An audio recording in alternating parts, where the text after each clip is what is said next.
আপনি কি জানেন পৃথিবীর সবথেকে বড় সমাবেশটি কোথায় হয়? যেখানে লাখ লাখ মানুষ একত্রিত হন শুধুমাত্র আত্মার মুক্তি এবং পবিত্রতা স্পর্শ পাওয়ার জন্য। এটি কেবল একটি মেলা নয়, এটি ধর্ম, সংস্কৃতি এবং ঐতিহ্যের এক অবিশ্বাস্য মিলন ক্ষেত্র। আসুন মহাকুম্ভ মেলার এই ঐতিহাসিক এবং পৌরাণিক কাহিনীর অন্তরালে প্রবেশ করি। মহাকুম্ভ মেলার মূল কাহিনী শুরু হয় এক পৌরাণিক গল্প থেকে, যা হিন্দু পুরাণের অমৃত মন্থন নামে পরিচিত। একসময় দেবতারা এবং দানবরা একত্রে সমুদ্র মন্থন করেন অমৃত অথবা অমরত্বের রস প্রাপ্তির জন্য।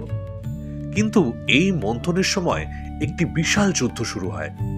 অমৃতের পাত্রটি 4টি স্থানে পড়ে: প্রয়াগরাজ, হরিদ্বার, নাসিক এবং উজ্জয়িনীতে। এই 4টি স্থানই এখন কুম্ভ মেলার কেন্দ্রবিন্দু।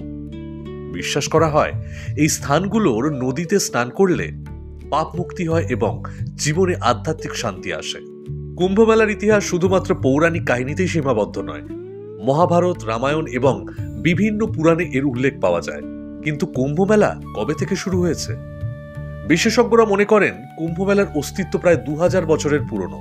প্রত্নতাত্ত্বিক গবেষণায় উঠে এসেছে মুঘল এবং ব্রিটিশ আমলেও এই মেলার গুরুত্ব অপরিসীম ছিল। প্রাচীনকালে এটি আধ্যাত্মিক শিক্ষা এবং সাংস্কৃতিক আদান প্রদানের কেন্দ্র ছিল। আজকের দিনে মহাকুম্ভ মেলা শুধুমাত্র একটি ধর্মীয় উৎসব নয়, এটি ভারতের অন্যতম বৃহৎ সাংস্কৃতিক ও পর্যটন উৎসব। এটি শুধু ভারত নয়, সারা বিশ্বের মানুষকে আকৃষ্ট করে।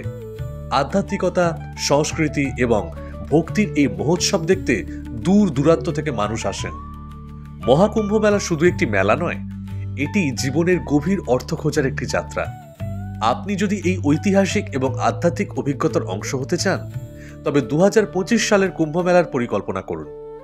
এটি আপনার জীবনকে একটি নতুন দৃষ্টিভঙ্গি দিতে পারে।